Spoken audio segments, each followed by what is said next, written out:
Saúde é coisa séria.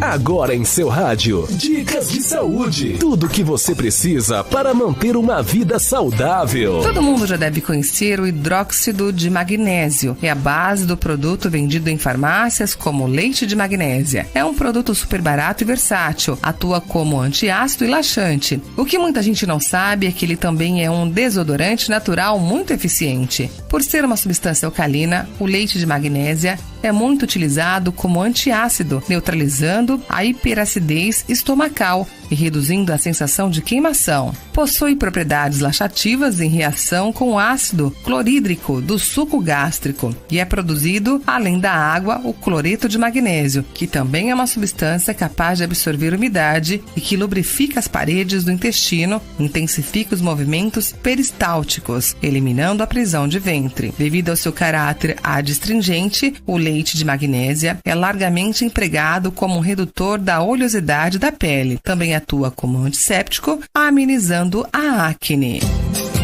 Dicas de saúde. Agora, no seu rádio, Fofocando. O clima pesou para o vocalista do grupo Molejo, Anderson Silva. De acordo com informações do colunista Alessandro Lobianco do programa Tarde é Sua, o músico está sendo acusado de estupro. O comunicador informa que um rapaz de 21 anos fez uma denúncia contra o vocalista na 33ª Delegacia de Polícia do Rio, o Sulacap. De acordo com o relato, o vocalista seria empresário da vítima, mas com um contrato firmado por palavra.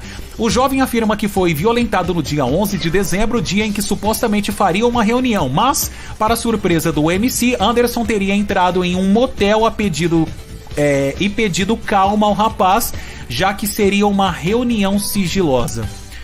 Gente, eu tô chocado, isso vai dar muito que falar do cara do molejão, viu?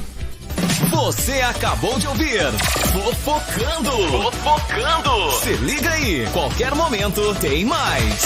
É isso aí, pessoal. Thiago sempre com notícias aí, com fofocas do que acontece no mundo da mídia. Parabéns aí, Thiago, por esse novo bloco. E estamos ao vivo com o programa Abrindo a Boca com a nossa locutora Elizabeth Lisboa e o nosso grande convidado de hoje. O tema é muito forte. Tudo bem com você, Elizabeth? Tudo jóia aí, graças a Deus. Mais uma quarta-feira cheia de novidades e de informações importantes sobre bem-estar e saúde. E hoje, em especial, falar um pouquinho também sobre autoconhecimento. Você tá bem? Tudo bem, graças a Deus, na paz. Rick, teu passado te condena? Nossa, você vai perguntar isso pra mim, já começou com essa paulada. Condena bastante, viu? Acho que todo mundo, né, tem um passado que condena. Eu não sei. Por mais que seja pequeno ou grande, nosso passado. O seu passado condena, Elizabeth? A Elizabeth parece ser tão certinha que ela não deve ter um passado que condena nem ferrando, gente. É nada, mas ele não dita as regras, não, né? E é exatamente sobre isso que a gente quer falar hoje. Sobre aquelas situações que a gente viveu, sobre aquelas frustrações, até aqueles traumas que a gente considera como trauma e que, se de certa forma, a gente acredita que trouxe sequelas e que essas sequelas acabam comprometendo as nossas escolhas, as nossas atitudes. Rick, acompanha aqui com a gente, porque é exatamente sobre isso que esse psicólogo incrível, que já está aqui no nosso programa pela segunda vez, felizmente, vai guiar a gente aí, segundo a sua vertente da fenomenologia, sobre essas questões, sobre essas situações que a gente vive, que de certa forma a gente limpa com aquilo que a gente viveu, com aquilo que já aconteceu. Eduardo, seja muito bem-vindo ao nosso programa novamente. É uma alegria imensa, uma honra, na verdade. Eu disse que te traria de novo, porque eu admiro demais essa vertente que você trabalha na psicologia, e eu quero que as pessoas conheçam também, entendam, e pode ser que sirva para muitas delas. Então, já fico aqui também dizendo a vocês que estão escutando a gente, que estão assistindo, manda a sua história, a sua pergunta, que o Eduardo vai estar aqui no finalzinho do programa para tentar passar alguma informação bacana, algum conselho legal. Edu, teu passado te condena? Rick, ficou para mim também a pergunta, né? Não, gente, obrigado novamente pelo convite. É uma honra. Sempre feliz de participar, de contribuir, de aprender, né? De ensinar. O meu passado não me condena, não. O meu não.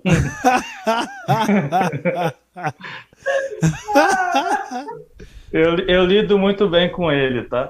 Que massa, que massa. Importante, muito importante, Edu. Se eu chegasse na sua clínica, então, te fizesse essa pergunta, Eduardo, eu não estou legal e eu acho. Você acredita de fato que o meu passado possa me condenar de alguma forma? O que você responderia? Olha, Beth, eu acho que pensar essa possibilidade já é um caminho, né? Se você está pensando que de alguma forma o seu passado pode te condenar, algo tem que está te incomodando ou está deixando transparecer essa culpa, né? De uma certa forma, uma culpa. Então, eu acho que eu responderia: vamos juntos tentar compreender o que pode estar te trazendo todo esse sentimento, né? De culpa, né? De condenação, né? Que vem nessa frase, né? Meu passado me condena. Condenação já é algo, né? Que muito ligado à culpa. Então, a proposta seria: vamos compreender junto, vamos entender o que você está sentindo, como é para você esse sentimento, né? O que pode ter causado isso, né? Esse sentimento. Você acredita que os traumas de infância ou as situações negativas na infância, né? Eu não sei se eu posso colocar exatamente como trauma, mas situações que a gente caracterizou por negativas, você acredita que elas influenciam na forma com a qual a gente se comunica com o mundo? Sim, na verdade nós somos afetados e afetamos o mundo a todo momento, né? Então, o passado, as coisas que acontecem conosco se tornam experiência, né? O Sartre, Sartre é um filósofo, né? O pai do existencialismo. Dentro das coisas que ele acreditava e que ele defendia é que a existência precede a essência, né? Eu vou explicar mais ou menos. Existência é por si só existir, não está nas nossas escolhas, né? Você simplesmente existe e você não escolheu existir. Então, você vem ao mundo sem essa escolha. E a partir daí, a essência são as suas experiências, né? A essência é tudo que você adquire no decorrer da sua vida. Então, assim, o passado faz parte da nossa vida. Ele vai fazer parte da nossa vida, tanto as coisas boas como as ruins. O nosso trabalho é compreender de que forma que esse passado te afeta no presente. Que o nome já diz, passado, né? Na fenomenologia, a gente acredita que o passado faz parte, né? Mas quando você pensa nele hoje, ele é presente. Quando ele vem a consciência no hoje, ele é presente. Então, tudo que nós vivemos no passado, ele pode nos afetar. Sim. Mas isso muito por nós não sabermos lidar com esse afeto que nós temos do mundo, né? Então, o trabalho é compreender como nós somos no mundo e de que forma que o que aconteceu lá atrás nos afeta ainda hoje, né? Então, se compreender dentro desse movimento é um caminho possível. Você falou da fenomenologia, né? E lá no finalzinho do ano, quando a gente se encontrou, eu tive o compromisso de trazer um pouco mais dessa informação. Então, antes da gente continuar a falar aí sobre essas questões, sobre esse passado, esse presente e afins, eu queria que você explicasse um pouco para a gente o que é a fenomenologia, né? E como é trabalhar por essa vertente. Tá. A fenomenologia, ela é uma vertente do humanismo. O humanismo é a terceira força da psicologia, né? As pessoas que entendem um terapeuta, um psicólogo, elas normalmente levam para outras vertentes. comportamental, né? Que o pai do comportamental é o Skinner, né? A gente chama de behaviorismo, ou psicanálise, né? Que aí temos o Freud, que é o pai, aí tem Lacan, tem outras vertentes, né? Tem Jung, e aí foi, após a Segunda Guerra, né? Foi criado o humanismo. E aí a abordagem centrada na pessoa e tem algumas vertentes. A fenomenologia foi criada pelo Hegel, era um filósofo alemão, né? E foi trabalhada no decorrer do tempo. Dentro da psicologia, a única abordagem que é um método e não é uma teoria é a fenomenologia. Nós não utilizamos nenhum tipo de pressuposto dentro das sessões. Não é trazido para a sessão nada de fora da sessão. É um método. Então, por que método? Porque o que importa para o fenomenólogo é a relação dele com o paciente dele. Então, no setting terapêutico, sou eu e o meu paciente. Sou eu e o fenômeno que o meu paciente traz. E nós vamos trabalhar junto para compreender e interpretar esses fenômenos que são trazidos por eles. Então, assim, ele é um método porque a gente não utiliza teoria, né? Não. A gente conhece a teoria, porém, dentro do setting, o que vale é a relação psicólogo-paciente. Isso é que vem a ser a fenomenologia. Como acontece a sessão de terapia? Como é que ela acontece? Não, na verdade, assim, a maioria das sessões são parecidas, né? Tirando a psicanálise, que tem o charme do divã, né? Apesar que muitos psicanalistas não utilizam o divã, mas tem o charme do divã. Na grande maioria, um setting terapêutico, é uma sala com menos de estímulos possíveis, né? Onde tem as poltronas e nós trabalhamos a narrativa, né? A gente trabalha com o que o paciente nos traz. Eu, enquanto psicólogo, eu não pauto para o paciente o que ele vai me trazer. Ele me traz o que ele quiser trazer. Em cima do que ele traz, a gente trabalha para compreender. Então, assim, existem situações em que, um exemplo, você é minha paciente.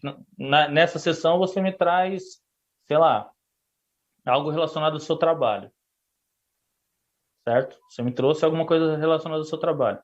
Na sessão seguinte, eu não vou te perguntar como ficou o seu trabalho. Não vou te perguntar como ficou essa sessão.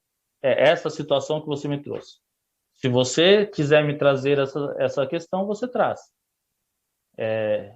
Quem manda, de uma certa forma, entre aspas, na sessão é o paciente. Quem traz a demanda é o paciente. Então, eu não vou te pautar. Na sessão passada você me falou do seu trabalho. Não. Você vai me trazer o que você sentir a necessidade de me trazer no momento.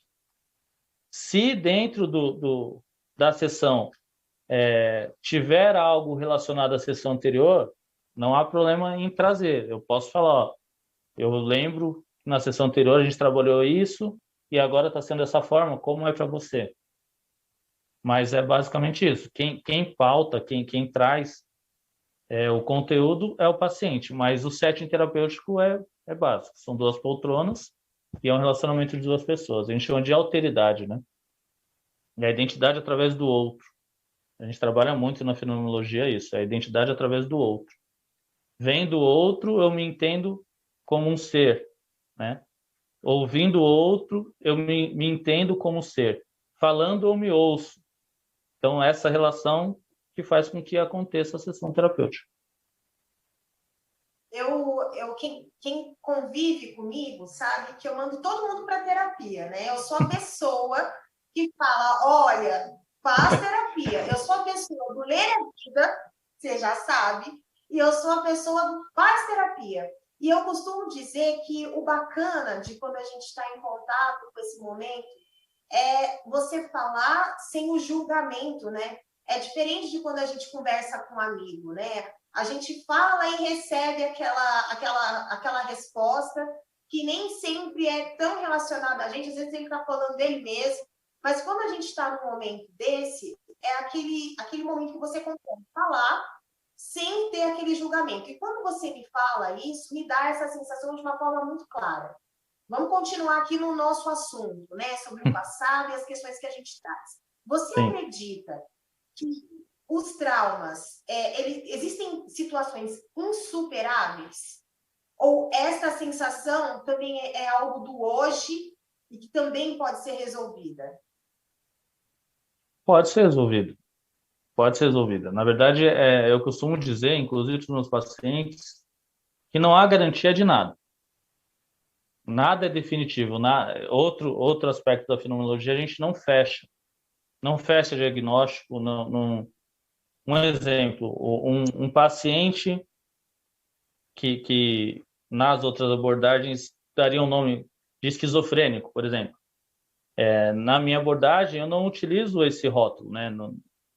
Eu não coloco ele como esquizofrênico. Eu coloco ele como uma pessoa que tem esquizofrenia que é dele. É singular, é dele. Então, eu trabalho com ele como uma pessoa como outra qualquer. Né? Então, sempre há possibilidades, desde que se compreenda. Né? Nós somos seres de possibilidades. Nós podemos tudo, desde que a gente se compreenda. Então, ressignificar qualquer situação, qualquer experiência, qualquer fenômeno, depende da forma com que você lida com esse fato, né? com esse fenômeno. Então, o nosso trabalho aqui é exatamente buscar sentidos, dar novos sentidos, buscar acolhimento, buscar compreensão. Né? Então, é possível, a gente é possível. Mas não é fácil, às vezes dói. Eu falo para vocês isso também, que vai doer, não adianta. Eu sou pesquisador em luto. Não dá para falar uma pessoa que perdeu alguém ou que rompeu algum vínculo, não, fica tranquila que não vai doer. Não dá. Existe dor. Mas aí eu trago outra coisa do existencialismo. A angústia pode ser combustível para mudança, né? Quando há angústia, abre-se possibilidades. Mas para compreender a possibilidade, a gente tem que nos compreender, tem que conseguir ver de uma forma diferente. Então, possibilidades há, mas precisa ser trabalhado, né? Quando você fala esse trabalhado, me traz me gera uma outra pergunta. Então, assim, você acredita que se eu tenho uma situação que me traumatizou e hoje eu tenho sentimentos que são negativos em relação a determinada coisa, o melhor caminho que eu tenho para resolver este momento, esta situação, é entender exatamente o que foi que me causou? É isso? Não necessariamente. O que foi que causou, você provavelmente já saiba. O nosso trabalho não é procurar a explicação, é procurar como é para você lidar com essa situação. Que o que importa é a sua forma de ser no mundo. Né? Dentro do setting terapêutico, o que importa para mim não foi a sua experiência no passado. O que importa é como está sendo essa experiência do passado no hoje. Porque quando você traz o passado para hoje, ele é hoje.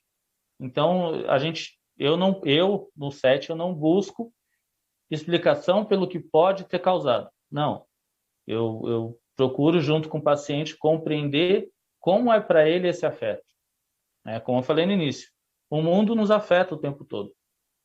E compreender como é esse afeto para nós faz com que nós tenhamos possibilidades de lidar melhor com o afeto, ou não. Né? Igual a música do Diogo Nogueira, né? Pode acontecer tudo, inclusive nada, né? Sempre há possibilidade. O ser humano, como eu disse, ele é ser de possibilidade. Entendeu? Então, o nosso trabalho é isso. Eu não preciso identificar o que trouxe a tristeza para você. Eu busco compreender junto com você como é para você estar triste a partir desse fenômeno. Que já é presente, não é mais passado. Né? Aconteceu lá, mas você trouxe para cá. Certo. Toda vez que a gente conversa, toda vez que eu tenho a oportunidade de conversar um pouquinho com você, o que me ajuda bastante são os exemplos. Então, quando a gente traz situações, fica muito mais fácil e fica muito mais claro até da gente entender as condições ou os momentos em que a gente está vivendo. E aí, eu acompanho o Instagram, o seu Instagram, psicólogo Edu S. Andrade, Eduardo S. Andrade, né? Edu S. Andrade. Da Clínica Conexão, Edu S. Andrade, o Instagram da Clínica Conexão. E aí você postou esses dias uma coisa que me deixou muito pensativa, intrigada de certa forma. E aí a gente vai entrar nessas questões de exemplos, né? Eu quero trazer situações porque eu acredito que muitas pessoas podem se encontrar nessas situações que a gente trouxer. E aí eu abro mais uma vez o nosso programa para o nosso ouvinte, para que ele traga pergunta, traga seu depoimento e fale com a gente, porque esse o nosso objetivo. E aí eu vou ler aqui o que foi que você colocou, qual foi a postagem, né? Para a gente poder conversar um pouquinho sobre isso. Você falou sobre infidelidade conjugal e luto ambíguo. E eu achei isso incrível, né? É um luto de fato, né? É uma quebra, uma perda. E, de certa forma, isso pode sim modificar a forma, o jeito que a gente enxerga o outro relacionamento e afins. Traz frustrações, como você colocou lá, como perda de autoestima, julgamento social, dentre outros. Queria que você falasse um pouquinho para a gente sobre isso, sobre essas mudanças, essas modificações ou não, também. Sim. Então, o post, qual foi o intuito?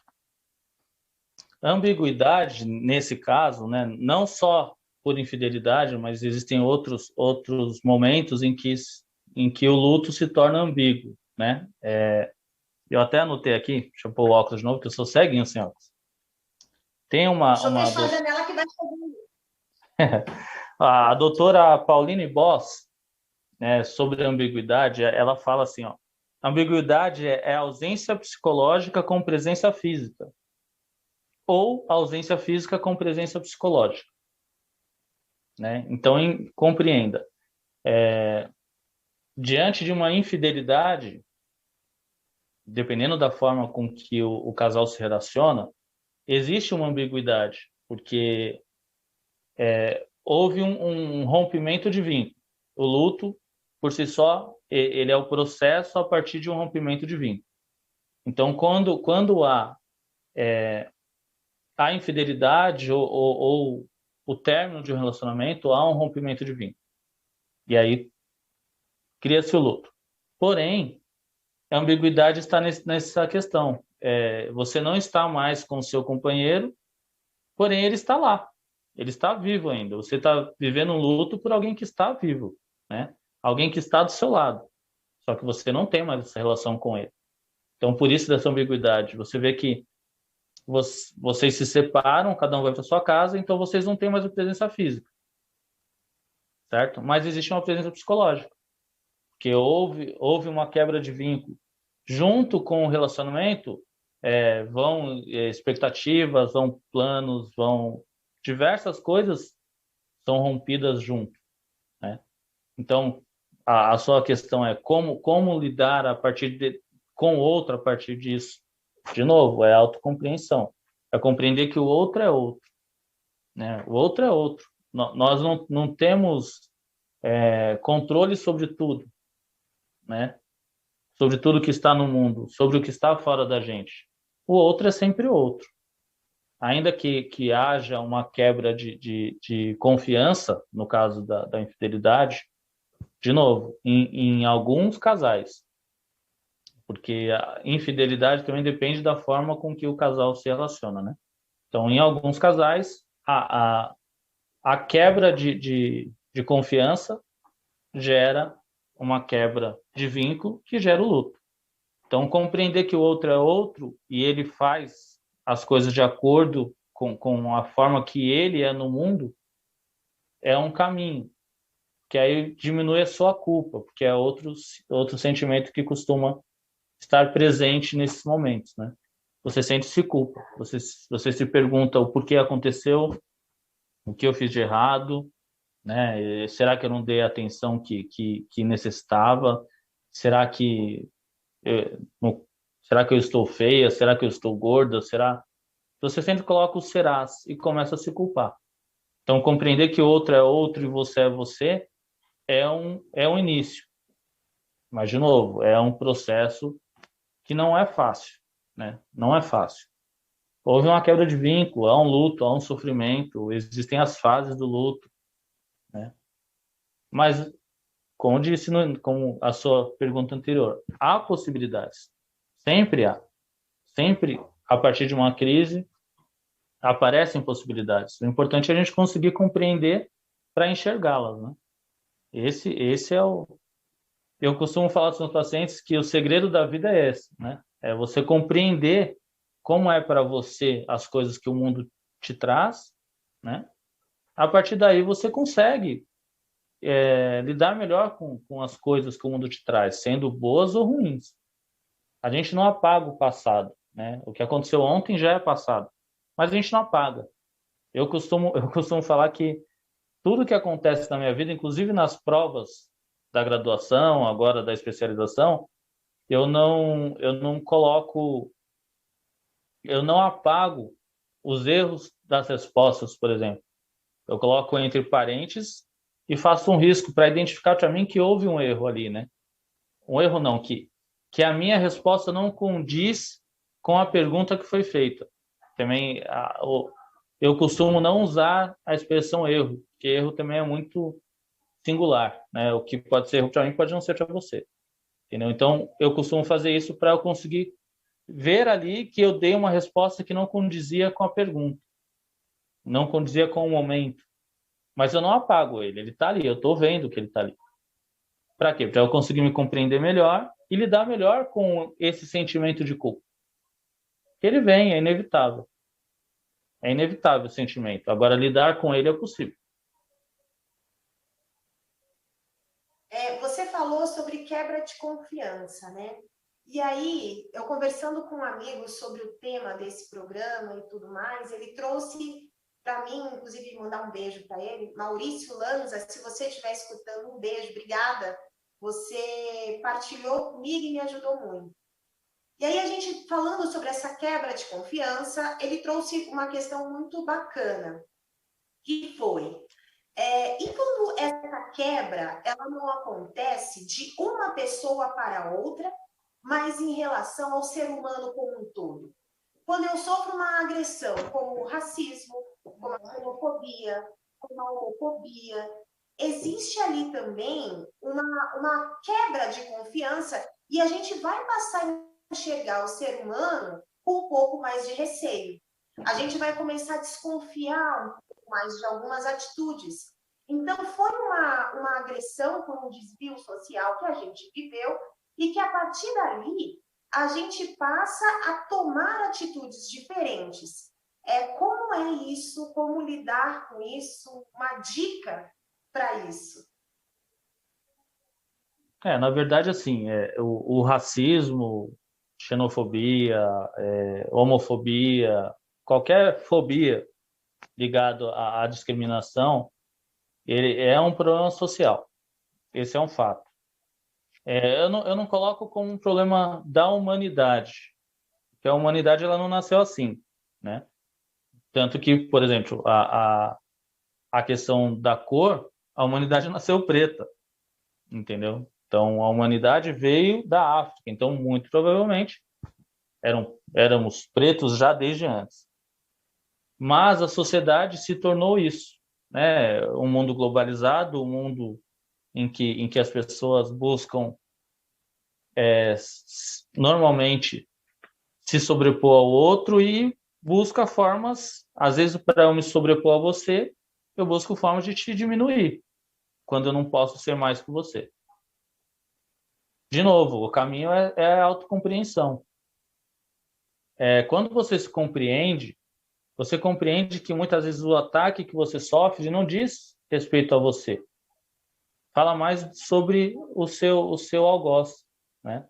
quem te ataca por conta da sua cor ou por conta da sua etnia, da sua opção sexual, o ataque não é contra você, né? Ele está te atacando, você é o objeto que foi escolhido. Porém, há muito por trás disso. Então, assim, é difícil, é uma situação complicadíssima, precisamos lutar contra, precisamos buscar formas de mudar essa realidade, mas quando eu me compreendo, quando eu me aceito, eu consigo provavelmente lidar de uma forma mais saudável com isso. Porque quando eu vejo no Até outro... discernir, né? Oi?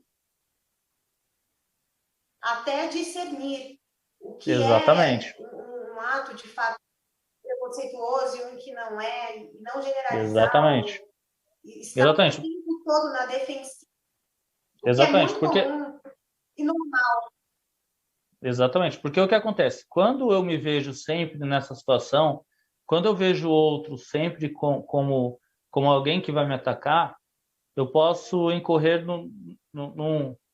numa atitude não muito bacana, como a gente está vendo num programa de televisão, né? Distorções em cima de distorções de situações em que talvez uma militância um pouco menos ácida, né? Com um pouco mais de compreensão, talvez pudesse diminuir esse atrito todo, né? Esse programa em específico, houve uma prova em que uma menina branca foi atacada por uma menina preta. Houve um fato, não tem a ver com a cor de quem atacou ou a cor de quem foi atacado. Nesse momento, a menina branca foi atacada, né? Só que esse fenômeno que você comentou, de você sempre ver o outro como inimigo, provavelmente apareceu em um dado momento, porque um dos participantes relacionou essa questão de cor àquele evento, porém aquele evento não teve a ver com cor, né? Ao meu ver, né? Ao meu ver. Então, quando nós nos compreendemos, nós conseguimos compreender melhor o que acontece no mundo ao nosso redor e o que acontece conosco. E conseguimos tomar atitudes mais pensadas. Eu tenho uma paciente que ela é super militante. Inclusive, já deu voz de prisão para algumas pessoas, né? Por conta de preconceito, por conta da cor dela. Só que ela teve a sabedoria de, em um dado momento, ela sofreu um preconceito, só que ela não fez dessa mesma forma. Ela conseguiu discernir, né? Conseguiu separar o joio do trigo, e ao invés dela levar a pessoa presa, ela ensinou para a pessoa o que a pessoa estava fazendo que atacava ela enquanto ser humano, né? Tudo bem, era uma criança, mas de qualquer forma houve um preconceito por conta da religião, por conta da cor da pele dela, só que ela optou naquele momento em ensinar. Sentou com a criança e com a mãe e falou: ó, você sabe por que eu estou usando isso? Sabe da onde vem? Qual é a minha história, né? E no final ainda falou, o que você fez foi um crime. Você poderia muito bem, você e sua mãe serem levados para a delegacia e teriam problemas. Mas você vê como em dados momentos, quando você se compreende, quando você entende como é você no mundo e como esse mundo te afeta, você consegue ter outras opções. Nem sempre a gente ganha na guerra, né? Às vezes a gente ganha no amor. Muitas vezes na guerra também, né? Mas às vezes é no amor. E para a gente conseguir ter isso, a gente precisa se amar, a gente precisa se compreender, né? Sim, senhor. Atitudes. Você fez uma postagem também que eu gostei bastante. As escolhas sempre serão feitas. O que acha de caprichar ao fazê-las, né?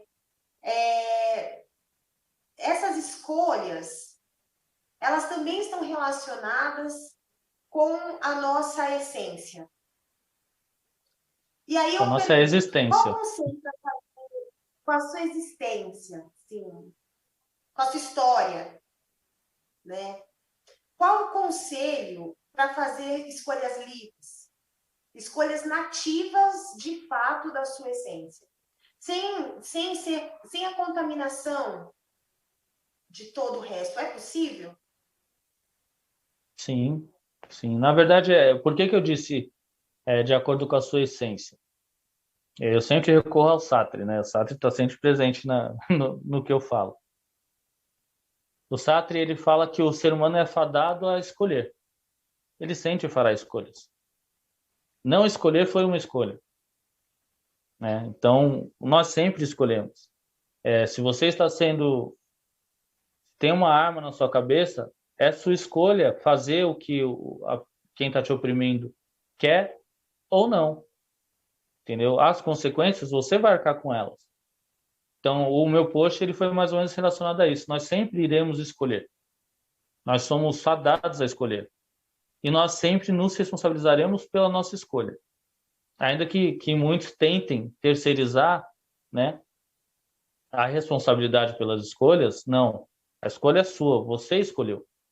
Então, quando eu falo caprichar na escolha, é compreender. Eu costumo falar que eu trabalho uma tríade, né? Compreensão, interpretação e decisão. Você se compreende bem, consegue interpretar bem o que o mundo te fornece e você consegue decidir melhor. Então, é essa tríade que eu costumo trabalhar. Você se compreende, a partir da sua compreensão, você interpreta o que o mundo te traz e, a partir dessa interpretação, abre um leque gigantesco de opções, de escolhas. É tudo muito automático, né? Mas é mais ou menos assim. Eu me compreendo. Eu sou o Eduardo, psicólogo, preto, e o mundo me afeta por alguma coisa, né? O mundo me trouxe esse afeto. Eu vou interpretar. No caso do racismo, né? Eu fui parado pela polícia sem uma explicação lógica. E aí eu vou me compreender. Como foi para mim, né, estar nessa situação de ser parado pela polícia sem uma explicação lógica e o que eu posso fazer a partir disso. Então, o caprichar na escolha é isso. É conseguir ter esse autoconhecimento de olhar para dentro. Falar, ó, me afetou. Nós somos afetados, me afetou. Como foi para mim ser afetado? Né? O que o mundo fez que me afetou e como foi para mim? E aí, quais são as minhas possibilidades? E a partir dela escolher. De novo, quando a gente escolhe uma, a gente abre mão das outras, no momento da escolha. Mas não impede que essa nossa escolha seja revista. A partir de uma nova compreensão, uma nova interpretação e novas opções. Então, quando você faz isso, quando você capricha na escolha, quando você se compreende, as chances de você se frustrar com o resultado, ainda que seja negativo, diminuem. Porque você está inteira na sua decisão. Entendeu? Você se compreendeu. A sua decisão foi uma decisão pensada, sentida. Então, as consequências dela, que podem ser boas ou ruins, você sempre procura pelo lado positivo, mas pode ser pelo lado negativo. Você tende a lidar melhor com essa situação, porque você escolheu da melhor forma, fez o seu melhor para fazer essa escolha, entendeu? Nesses 41 minutos de programa, você Caramba, já? constantemente. É absurdo, né? Você trouxe constantemente a questão da autocompreensão, você se entender e tudo mais. Para isso, eu acredito que haja necessidade de que você se priorize. E quando a gente pensa em prioridade, a gente traz aquela dúvida, eu estou sendo egoísta, eu não estou sendo egoísta. Então, a gente falou aqui no programa até agora, Edu, sobre os nossos traumas de infância, sobre o quanto eles estão presentes na nossa vida. A gente falou sobre uma questão comum, infelizmente, que é a infidelidade, e quando ela traz mazelas e consequências negativas. E a gente falou sobre preconceitos e racismo, que também geram na gente situações muito ruins, que deixam um desconforto e uma certa desconfiança no nosso dia a dia.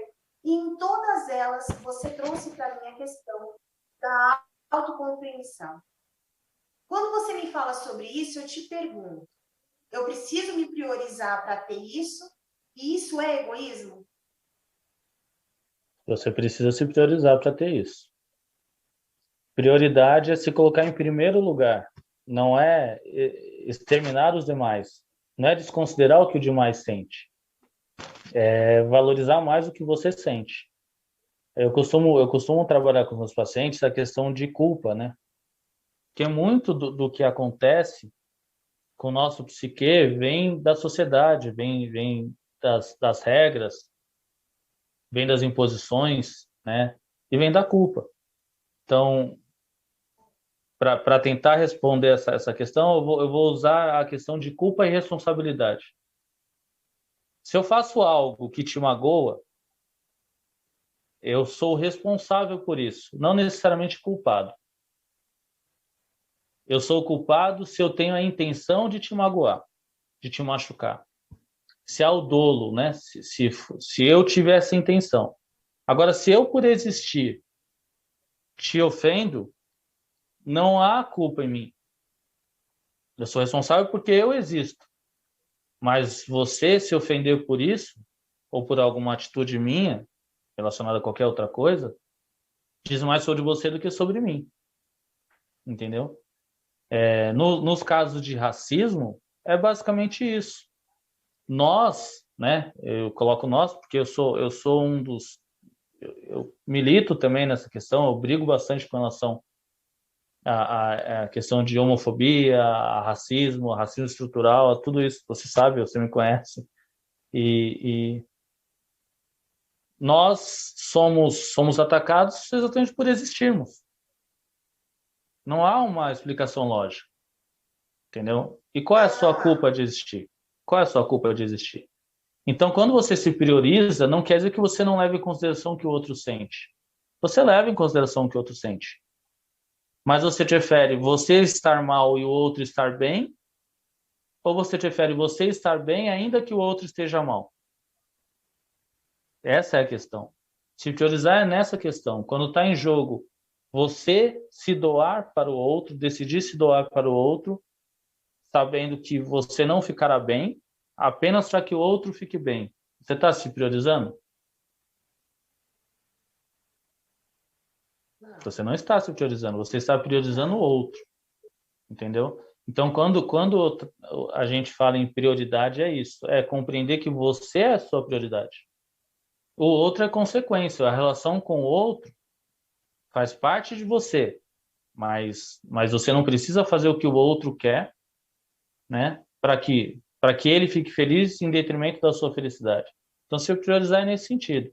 O egoísmo é quando eu não estou nem aí para o que o outro sente. Não, você está aí. Você está preocupado com o que o outro sente. A única coisa que acontece é que, quando há o conflito entre o que o outro sente e o que você sente, se priorize, né? Escolha o que você sente.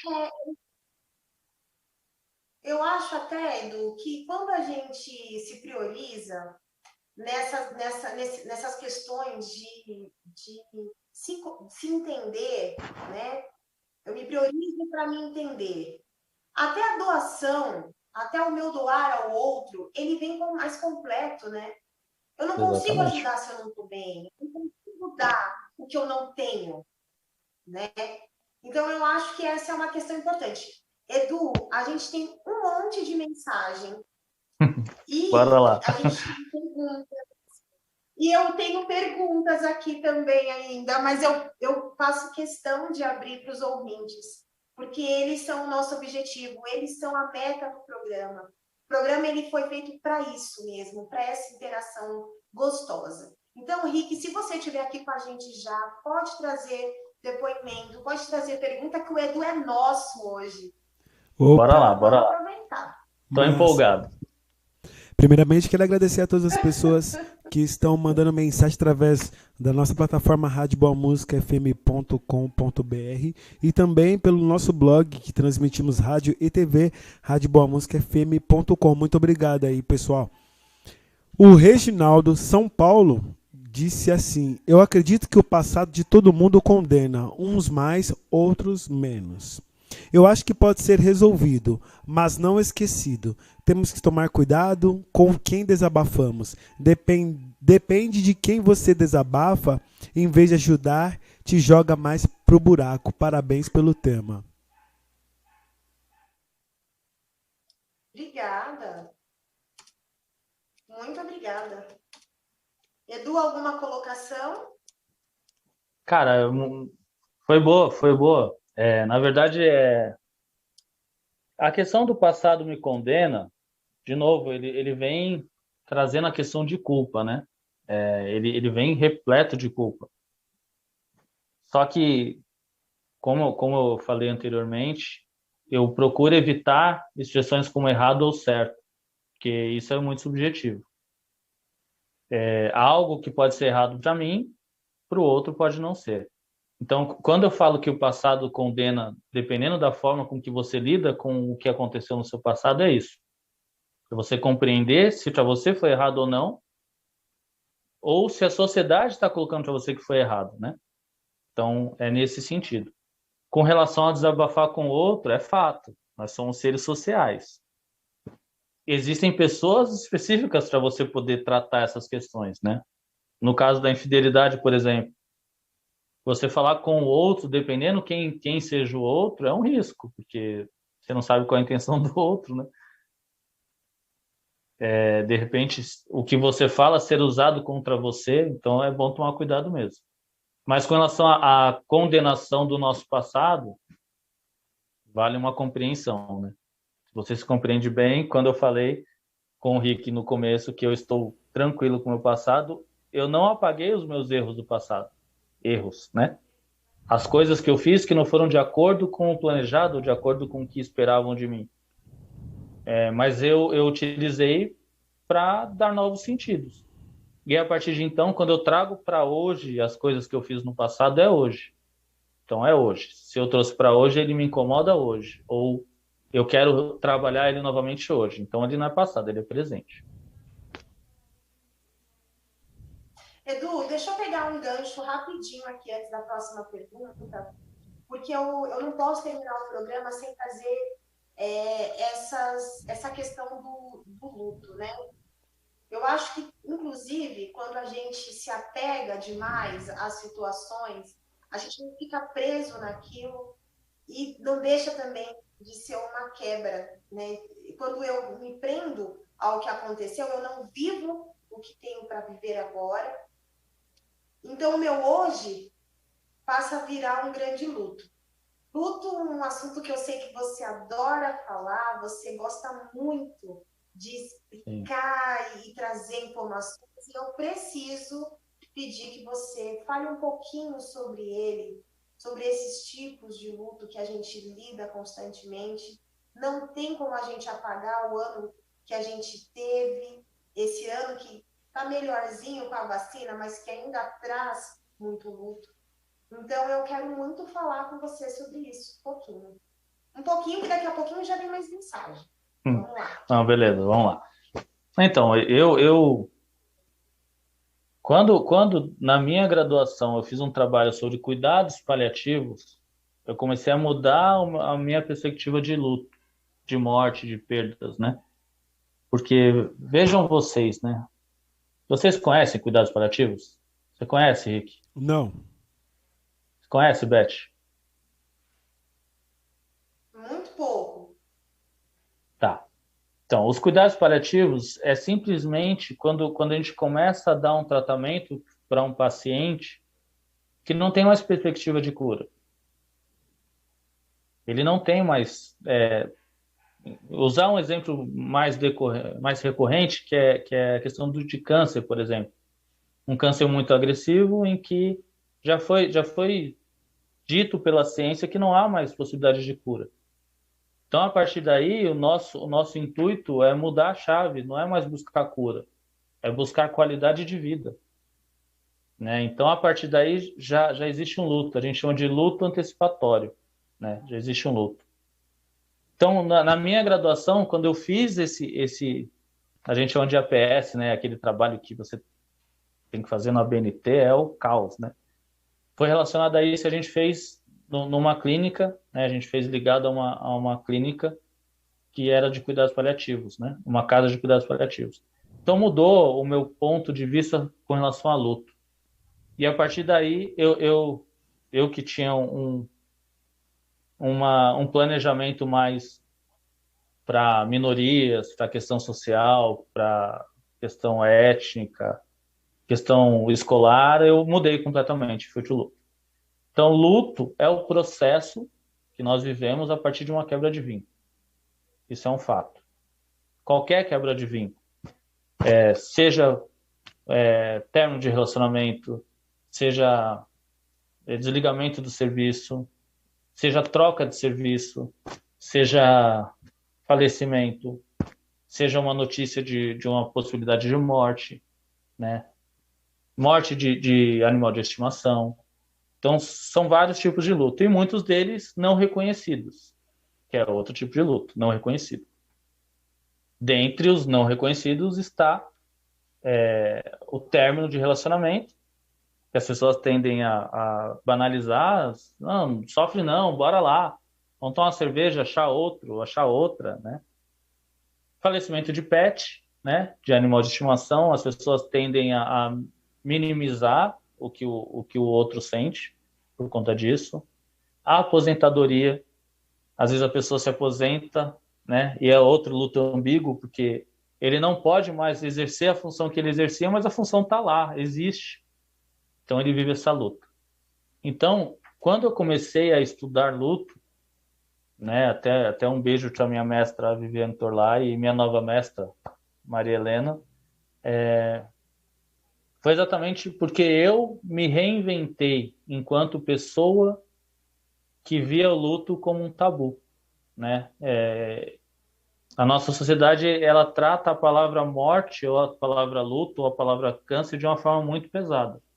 Então, eu quis mudar um pouco esse sentido. Começar a mudar um pouco para quando a gente fala de luto, a gente não fala da morte, necessariamente, a gente fala de vida. Então, o luto é um momento em que a gente dá novo sentido, a gente valida o sentimento que a gente tem, né, que é importante. O luto não reconhecido, ele tem esse problema de não validação. O luto ambíguo, ele tem esse problema de não validação. Quando você não valida, você tende a torná-lo complicado, porque você não se permite. Se a sociedade não valida o seu luto, se você não reconhece o seu luto, você não vai se permitir sofrer. Você não vai se permitir chorar. Você não vai se abrir com as pessoas. Você não vai procurar uma ajuda psicológica. Para você perder o bicho, você está sofrendo, por exemplo, né? Perdeu o seu animal de estimação, você está sofrendo, só que a sociedade quer que você continue sua vida normalmente. As pessoas, pelo incômodo delas, muitas vezes, elas querem que você continue sua vida normalmente. Dói para mim ver a Beth triste, porque ela perdeu alguém. Então, o que eu faço? Eu tento desconstruir essa perda. Não, Beth, não foi nada não. Você compra outro bichinho, né? Então, o meu trabalho, a partir desses estudos, é para conseguir dar mais dignidade para o luto. É para conseguir falar mais de perdas, de quebra de vínculos, né? De uma forma mais humana. De uma forma mais humana. Então, o conselho que eu dou para qualquer luto é se permita. De novo, eu estou repetitivo, mas se compreenda. Compreenda o que você sente. Compreenda as possibilidades a partir dessa nova realidade, né? Porque é uma nova realidade. Se alguém que você ama se foi, não está mais em corpo, é uma nova realidade. Você pode conviver com essa nova realidade. Mas se você conseguir conviver, você tem que se compreender. Passar pelas fases até que o luto de tristeza passe a ser de saudade. Como eu falei no último programa que eu participei, né? Quando ele se torna saudade, é aquele momento em que você ri e chora junto, né? Não porque dói, e sim porque você não está com a pessoa, mas você está lembrando dela, né? Só morre quem é esquecido. Aquele filme Viva a Vida é uma Festa, nossa, para mim é o filme perfeito. Que ele mostra que a pessoa só morre quando ela é esquecida. Entendeu?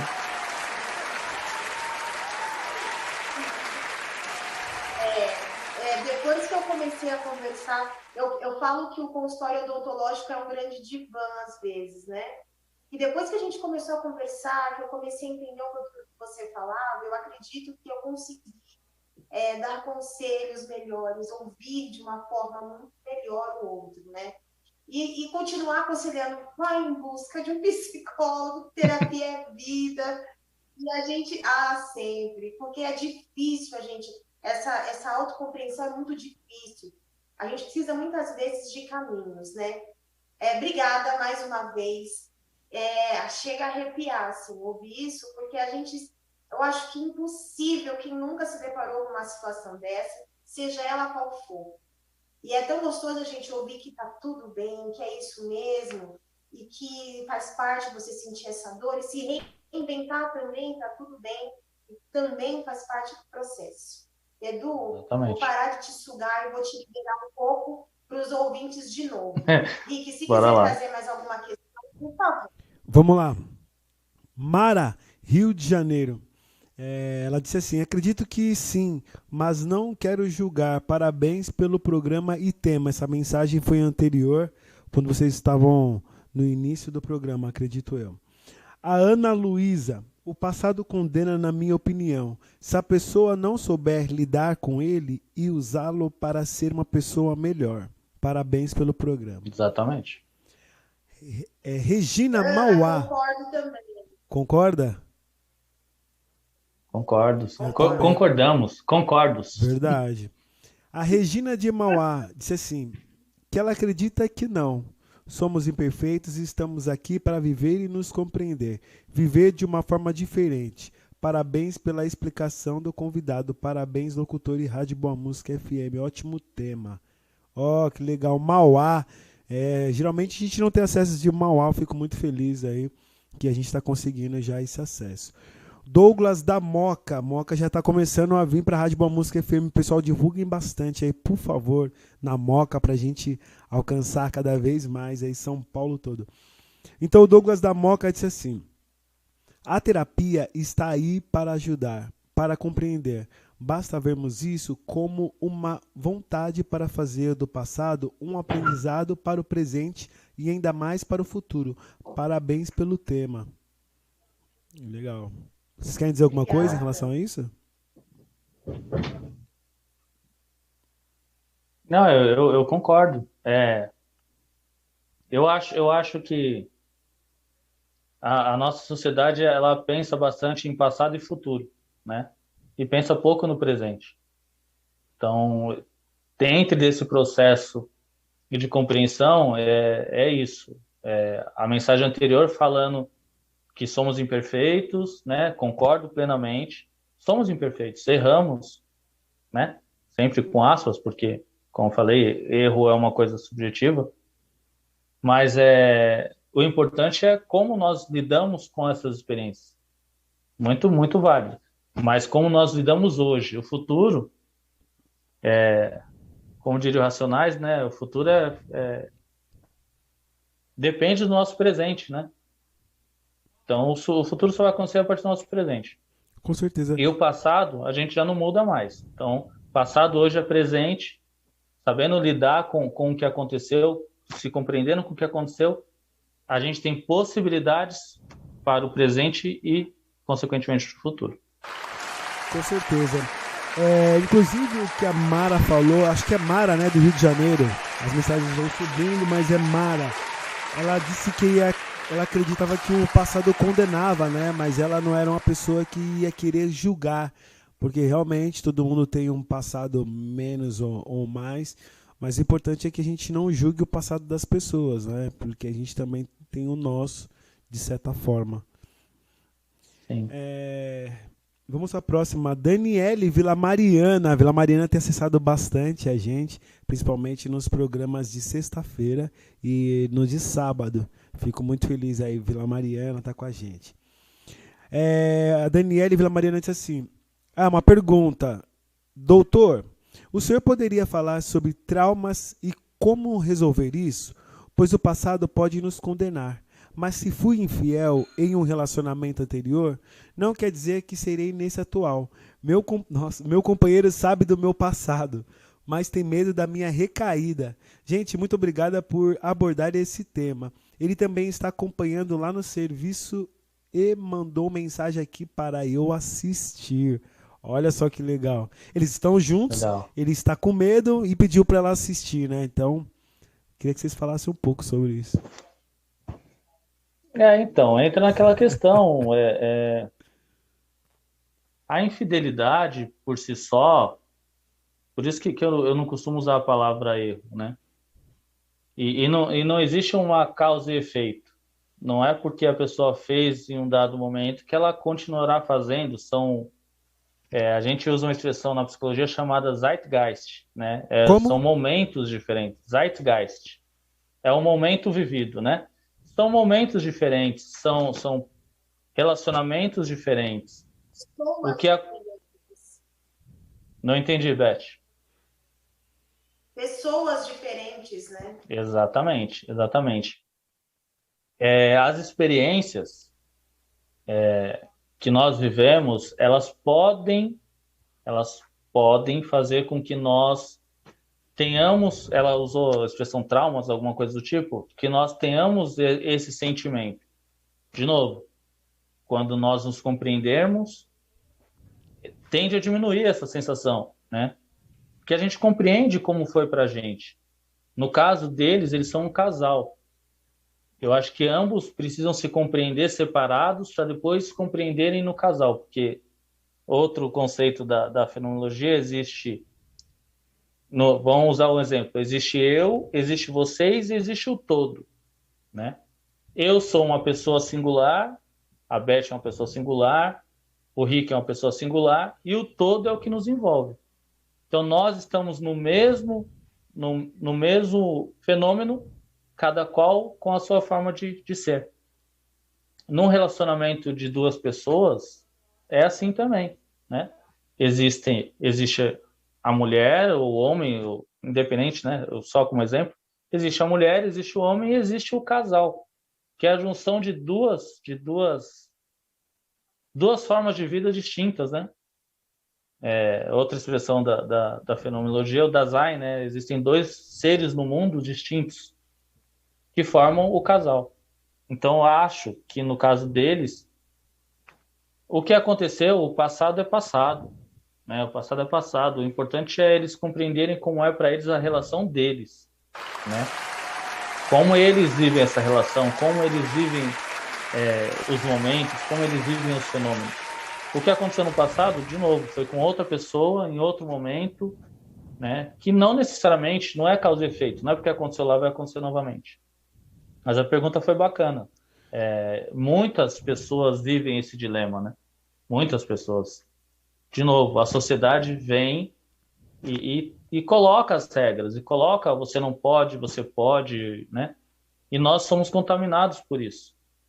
Por isso que eu tenho cada vez mais procurado tirar as expressões certo e errado do meu vocabulário. É difícil, tá?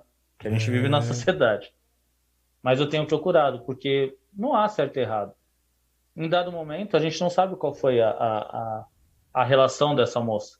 A gente não sabe como era com o rapaz. A gente não sabe o que aconteceu. Entendeu? Não tentando justificar ou não, porque, como eu te falei, nós não temos ideia. Mas aconteceu, e hoje é outra vida, outra situação, né? Pô, legal. Eu particularmente torço para que vocês fiquem juntos e felizes. Somos dois. Muito bacana. Como você falou, Elizabeth, eu não entendi. Desculpa, repita, por favor. Eu mandei recado para ela. Eu torço que eles fiquem bem, que eles sejam muito felizes e que lá na frente ela mande outra mensagem para a gente dizendo que eles estão ótimos e seguros de si mesmos. Isso aí. Com certeza. Pessoal, eu quero dizer para vocês, nós estamos chegando ao fim do programa, não dá para ler todas as mensagens, vamos ver se a gente consegue ler pelo menos mais duas, porque já tem bastante mensagem chegando, muitos são depoimentos e são textos muito longos e vão subindo e vão sumindo. Bom, essa penúltima que está aparecendo aqui é de BH, Tarcísio. podem explicar o que é ambiguidade de uma forma mais clara? Outra coisa é, como perdoar alguém que já me traiu e quer tentar novamente esse relacionamento? Boa pergunta. Tá. Ambiguidade. Boa pergunta. Eu vou trazer de novo no caso da psicologia, a ambiguidade. A ambiguidade é a presença psicológica e a ausência física, no caso da psicologia, ou a presença física e a ausência psicológica. Exemplo, num relacionamento que deixa de existir, né, por infidelidade ou por qualquer que seja o motivo, houve uma quebra de vínculo. Porém, a pessoa continua viva. Os sentimentos que você tem, apesar do término, continuam ali, continuam presentes, né? Então, há uma ambiguidade de querer estar e não querer estar, né? Eu usei o exemplo da aposentadoria também. A pessoa se aposenta. Por quê? Chegou a idade e, de repente, ela é obrigada a se aposentar. E ela adora fazer o que ela faz. Ela não vai mais poder fazer. Só que ainda está lá o emprego dela, né? O que ela tinha. A função ainda existe. Outra questão do luto. Os corpos que não são encontrados, por exemplo. Há uma ambiguidade. Ainda que a gente imagine que houve o óbito, se não há corpo, se não há fim de processo, né?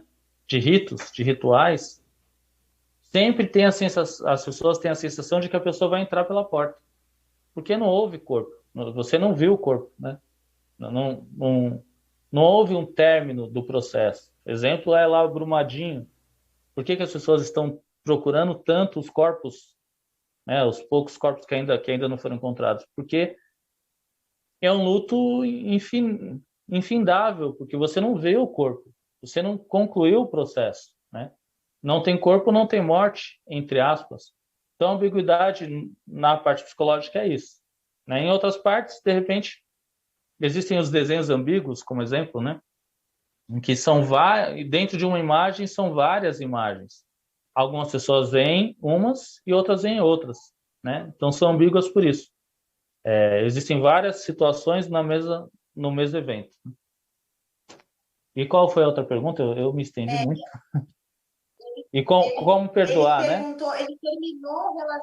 Ele terminou o relacionamento, isso, porque foi traído, eu acho que foi isso, e aí ele quer saber como que ele pode perdoar.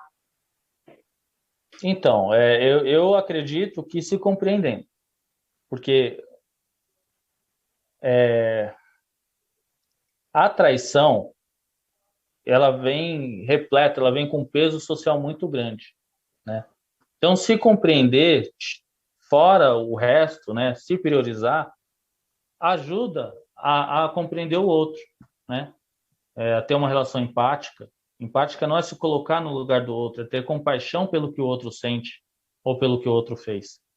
Então, o perdoar passa pela autocompreensão. Eu não consigo perdoar o outro se eu não me compreendo como é para mim sentir o que eu sinto. Entendeu? Então, sempre vai passar por isso. Eu preciso me compreender como está sendo para mim sentir o que eu estou sentindo, né? E quais são as possibilidades a partir disso que eu estou sentindo. Então, acho que esse é o caminho. Se compreende. Eu falo para os meus pacientes, se indague, sente e se pergunte o que eu estou sentindo, como eu estou sentindo, o que eu posso fazer a partir desse sentimento. E aí vão abrir respostas. E será necessário ter escolhas. Escolhe uma e vê no que dá. Entendeu? Vê como é para você essa escolha. Mas se compreenda, se conheça, né? Eu acho que se você está se perguntando, é porque algo pode ser que, no fundo, talvez você queira perdoar e tudo bem, e vai ser feliz. Olha, exatamente. Eu me metendo, não devia, mas desculpa. Mas é isso mesmo.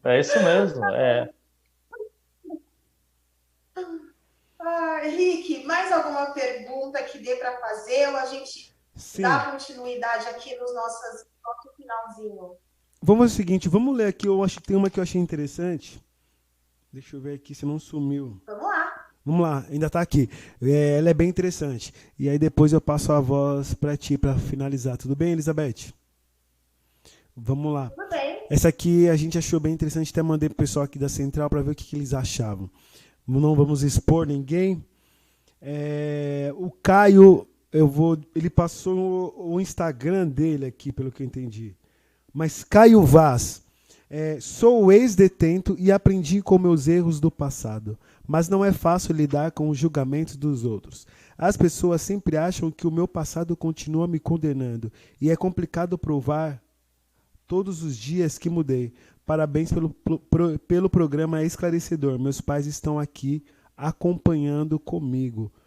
E mandaram beijos para você, Elizabeth. Beijos no coração. Ó, que legal. Nossa, obrigada. Que bom Poxa, que legal. você está assistindo. Que bom que você está participando. Beijo para os seus pais, beijo para você também, viu? Edu, vamos lá. Vamos lá, né? Então, é mais um caso em que a sociedade quer dizer para a gente o que nós somos, né? Cara, eu acho que 90% dos presidiários estão lá por algo que não dá nem para falar que foi erro ou qualquer coisa do tipo. Mas existe o rótulo, né? Então, eu sempre brigo contra rótulos. O que eu posso dizer? A sociedade vai te taxar. Isso é um fato. De novo, eu sempre procuro ser o mais transparente possível. Mas como é para você isso, né? Você não precisa necessariamente provar para o outro, ainda que a gente viva com o outro. Aí entra aquela questão da prioridade. Qual é a minha prioridade? Estar bem comigo mesmo, fazer o meu melhor para que eu esteja confortável, eu esteja satisfeito, ou para o outro, né? Ou para o outro. Nesses casos dele ser ex-presidiário, o passado não é o passado que condena, é a sociedade que condena, né? As pessoas não, cada um vive a sua vida. Às vezes as pessoas não compreendem o que leva o outro a fazer alguma outra coisa que vai contra o que a sociedade quer, né? Tirando coisas absurdas, né? Feminicídio, estupro, né? Homicídio, essas coisas absurdas. É bom a gente compreender o ser humano como ser humano, como ser que tem falhas, como ser que ao lidar no mundo, muitas vezes ele lida com o que o mundo dá para ele. E se ele não sabe se compreender no mundo, ele, como diria de novo, Racionais, ele se espelha com quem está mais perto, muitas vezes. Não sei se é a realidade desse rapaz, mas a realidade dos nossos presídios, a maioria é isso. Entendeu? A maioria, ele se espelha com quem está mais perto. Ele vive numa comunidade em que o Estado não dá nada para ele, né? Quem dá as coisas para ele? É o tráfico, é o comando, é o movimento. Então, o que ele tem ali de exemplo é isso. E muitas vezes ele vai, quando ele se vê envolvido, que ele vê que não condiz com o que ele quer, ele sempre tem a possibilidade de sair, né? E bacana que ele está buscando se refazer, se reinventar, né? Mas, cara, ainda que a sociedade exija que nós provemos sempre para eles, faça o seu melhor. Prove para você mesmo, se compreenda. Entendeu? Seus pais estarem assistindo é muito, muito top, muito bacana. Às vezes não precisa ser falado, né? Você não precisa ficar provando em palavras. Só viva, faça o seu melhor para você. Isso eu acho que já vai começar a mudar um pouco a forma que os outros te veem. Mas pode ser que ainda assim te vejam com rótulo. Infelizmente, a sociedade ela é cruel nesse aspecto. Eu diria até que somos todos muito rotulados. É óbvio que o seu rótulo, Caio, ele é pesado. São consequências, muitas vezes, de ações que a gente toma. Mas isso não te define, na minha opinião. Exatamente. Você é um ser humano repleto de N vertentes e não se resuma a esse fato. Se é ex-presidiário, então o que tinha que ter acontecido, aconteceu. Isso tem que ficar lá no passado e bola daqui para frente, fazer o melhor por você, pelos outros. Eu acho que é isso. Continua acompanhando a gente, mandando mensagem pra gente, foi muito bacana. Só um adendo. Você falou uma coisa que é muito importante. Se responsabilizar, né? Compreender o que ele fez que o levou a viver isso, né? Esse é um princípio bem bacana também. Como eu disse no início, nós somos fadados a escolher. Nós iremos escolher sempre. E somos responsáveis pelas nossas escolhas. Elas dando certo ou dando errado. Entendeu? Então, se responsabilizar é importante. E a partir dessa responsabilidade, você tem várias opções, várias formas de dar novos sentidos para sua vida. Gente, eu não tenho como agradecer esse tanto de mensagem. Eu acredito que tem muitas outras, mas a gente já está super se estendendo. Eu tenho aqui 5 perguntinhas rápidas, de resposta rápida, para a gente conhecer só um pouquinho mais do Edu. Um abraço a cada pessoa que mandou sua história, que mandou seu depoimento, que mandou sua pergunta. Eu tenho certeza que a sua pode ser a pergunta de muitas outras pessoas, e foram questões que a gente não abordou relativamente aqui, diretamente, então só ajudou a gente a levar ainda mais informação. Um abraço apertado para cada um de vocês. Eu vou chamar muito rapidamente o nosso quadro. Rick, você consegue fazer isso para mim? Opa, com certeza.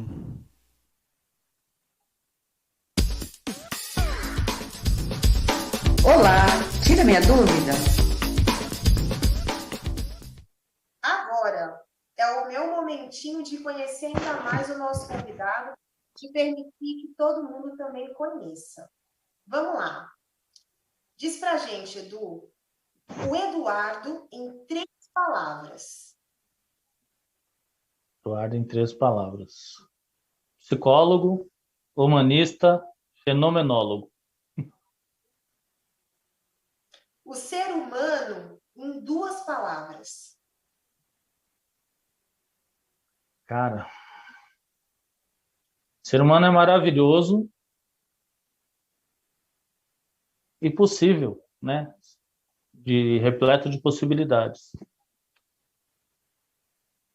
A psicologia em 1 palavra. Caminho.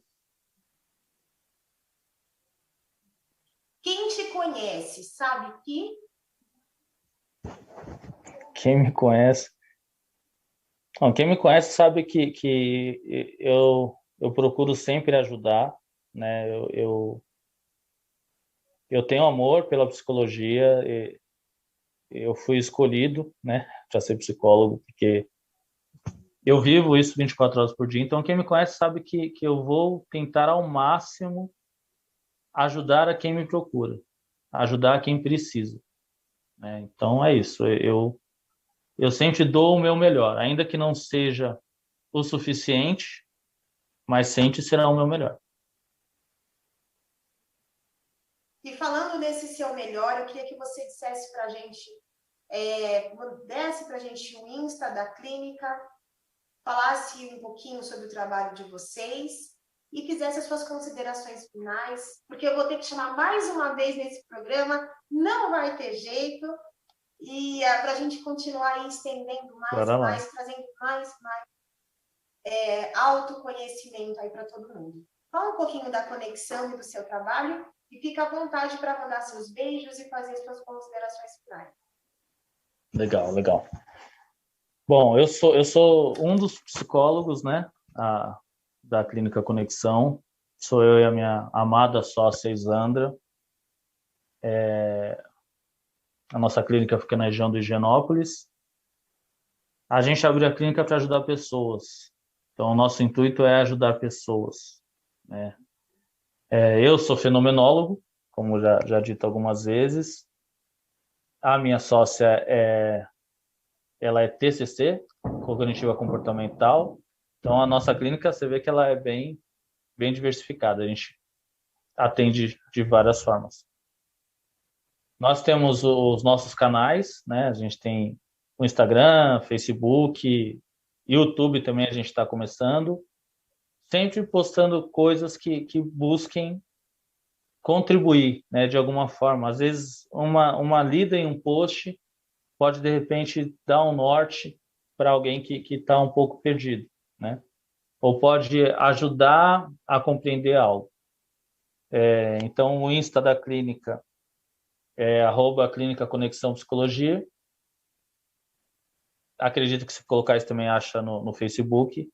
O meu Insta é @psicólogo Edu S. Andrade. O Insta da Isa é @IsaPsicóloga. Cara, eu estou muito feliz de ter sido convidado novamente. Estou à disposição. Eu tenho um prazer imenso de falar sobre psicologia. Eu tenho um prazer imenso em ajudar pessoas. A nossa luta é contínua. Nossa luta para quebrar paradigmas, para ajudar pessoas é contínua. E eu só tenho a agradecer a Beth, agradecer ao Rick, a rádio, agradecer a minha sócia, né, que está sempre comigo, a minha família, aos meus mestres, principalmente, aos meus mestres que me acompanham até hoje e os que irão me acompanhar, né, durante todo esse processo. E é isso. Se quiserem mandar para mim essas perguntas que ficaram, eu tentarei responder da melhor forma, de acordo com que eu for conseguindo.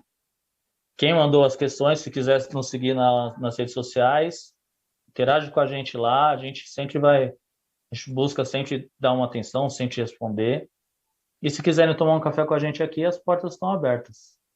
Certo, dona Beth? Certo, Rick? Venham. As portas sempre estão abertas para vocês e para todos. Muito obrigado. Muito obrigada mais uma vez. Obrigada a todos os ouvintes. Obrigada, Rick. Me estendi hoje além do que podia, mas realmente era um assunto muito bacana para a gente trazer. Uma ótima noite para vocês. Acompanhe os nossos próximos programas aqui na rádio. Acompanhe a rádio. É maravilhosa. Tem sempre informação riquíssima. Um beijo. Até nosso próximo encontro. Até, muito obrigado, tchau, Elizabeth. gente. Muito obrigado, Eduardo. Obrigado, Rick. Obrigado, o programa Beth. Abrindo a Boca, fique sintonizado com a gente. Aí daqui a pouco tem o programa Pegada Cultural. 18h25. Até a próxima embora de música para vocês.